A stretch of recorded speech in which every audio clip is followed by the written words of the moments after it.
అన్న కూటమి ప్రభుత్వం అనేది వచ్చింది కదా, మీకు అనేది ఎలా ఉంది? ఏ ప్రభుత్వం హయాంలోకి వచ్చినా కన్నా పేదవాడి జీతాలు ఇప్పుడు ఇలాగే ఉంటాయి. కాకపోతే ఈ పథకాల గురించి అనేది నేను కొంచెం వివరంగా మాట్లాడతాను. జగన్మోహన్ రెడ్డి గారు అమ్మఒడి పథకాలు పెట్టినప్పుడేమో కొంచెం ఏదో ఇట్లా అప్పుల పాలైపోయారు అన్నారు, బాగానే ఉంది. మరి ఈయన ఇంట్లో ఎంతమంది ఉంటే అంతమందికి ఇస్తానన్నాడు. ఈ మంత్ ఎండింగ్ లో స్టార్టింగ్ మొన్న అసెంబ్లీ సమావేశాలు కలిసి దీని గురించి బడ్జెట్ కూడా పెట్టలేదు. ఇప్పుడు ఈ డబ్బులు అంటే ఈ సంవత్సరానికి లేనట్టే అమ్మఒడి గురించేగా. కనీసం అసెంబ్లీలో కనీసం ఈ బడ్జెట్ అనే దాని గురించి కూడా ప్రస్తావన తీసుకురాలా. అంటే అమ్మఒడి లేనట్టేనా ఇక? అంతేనా? మహిళలకు ఆర్టీసీ బస్సు అవసరమా? ఇవన్నీ ఎవరి నెత్తిన పడుతున్నాయి ఈ భారాలు? ఈ భారాలు ఎవరి నెత్తిన పడుతున్నాయనా? ఆ పన్నులు ఈ పన్నులు అట్లాగా అందరం బతిపాల్సిందేగా. పోతే ఇంకోటి ఏంటంటేనా, ఈ పథకాల గురించి అన్ని దాని గురించి కాకుండా ఒకే ఒక మాట మాట్లాడుతున్నాను. పవన్ కళ్యాణ్ గారు ప్రశ్నించడం కోసమే వచ్చాను నేను అని అన్నారు కాబట్టి, ఆ డిప్యూటీ సీఎం పవన్ కళ్యాణ్ గారు, నేను మిమ్మల్ని కోరుకున్నాను, ఒక మాట కరెక్ట్గా వెళ్ళండి సార్. నా మాట మీరు ఆగిస్తే మాత్రం కంపల్సరీ చెబుతున్నా.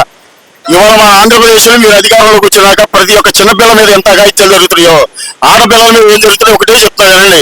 మీరు ప్రశ్నించుతారంటే నేను ఆ గవర్నమెంట్ వచ్చినా ఈ గవర్నమెంట్ వచ్చినా ఈ యదవనా కొడుకులు చేసే పనులకి ఏ ప్రభుత్వాన్ని విమర్శించడానికి అయితే లేదు. కాకపోతే చట్టాలు మాత్రం కఠినంగా చేయండి.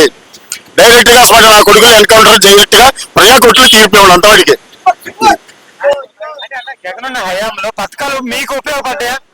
బాగా ఉపయోగపడింది. ఏంటంటే లాస్ట్ 5 సంవత్సరాలు కరెంట్ బిల్లు కట్టలేదు అనవసరంగా. అంటే నేను ఎస్సీ కులానికి చెందిన వాళ్ళే, మాకు బిల్లు లేదు. ఇవాళ నేను 1200 బిల్లు కడుతున్నాను. ఈయన గారు ఎక్కిన కాడ నుంచి 1200 బిల్లు కడుతున్నానన్న. అది ఏంటంటే ఉన్న తేడా అనేది ఏంటి? తేడా అంటే మనం ఏం చేయాలి? ఇప్పుడు వాళ్ళు ఉచితాలు అన్నారు, మనం ఎగేసుకొని కూర్చుకున్నాము. ఉచితాలు ఎవరు డబ్బులు కడతారు? పవన్ కళ్యాణ్ ఇస్తారా, లేకపోతే చంద్రబాబు నాయుడు ఇంట్లో తీసుకొస్తారా? ఏయోటి పన్నుల రూపంలో మనం ఇచ్చే డబ్బులు వాళ్ళు మనకి ఇస్తున్నారు. అందుకు చేయను. నేను కూటమి ప్రభుత్వం గురించి నేను చెప్పేదంతా ఏం కాదులే కన్నా ఒకటే మాట, ఈ ప్రజలు స్వార్థం కోసం పథకాల కోసం ఎదురు చూసేంత కాలం ఏ రాజకీయ నాయకుడైనా ప్రతి ఒక్క మనిషిని ప్రతి ఒక్క ఓటర్ని ఆడుకుంటారే తప్ప వీళ్ళెవరికి ఏమీ ఉపయోగం అనేది జరగదు. ఏం జరిగినాయి ఈ 6 గ్యారెంటీలు? ఎవరికి ఏం జరిగిన ఒక మాట అడుగుతున్నా నేను. ఇసుక ఉచిత ఇసుక అన్నారు. ఇసుక అంటే ఆడికెళ్తే ఇప్పుడు చెరువులోకి వెళ్ళి ఇసుక కొనుక్కొచ్చుకొని నేను టాటర్ కొనుక్కొచ్చుకుంటే నాకు ఉచితం. నేను ఇల్లు కొనుక్కోవాలి లేకపోతే ఇల్లు కట్టుకోవాలంటేనే. ఇప్పుడు పేద మధ్య తరగతి ఏం చేస్తున్నాడు? ఇల్లు కట్టుకునే స్కోప్ లేదంటే చెప్తున్నాడు. వాడికి ఇసుక అవసరం లేదుగా. ఇసుక అవసరం లేదు కదన్నా. లేదు ఉచితంగా ఫ్రీ అన్నారంటే నేను ఎట్ల బండి కొనుక్కోవాలా, లేదా ఇసుక పెట్టి టాటర్ తీసుకొచ్చుకొని ఇసుక తెచ్చుకోవాలా? అది అయితే మనకి సంబంధం లేదు మ్యాటర్ అనేది. అట్లా ఏంటంటే నేను చెప్పేది అమ్మఒడి అని అంటే వాళ్ళందరూ కూడా ఒకటే కోరుకుంటున్నారు.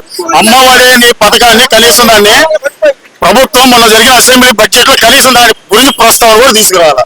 అంటే అది లేనట్ట ఉన్నట్ట.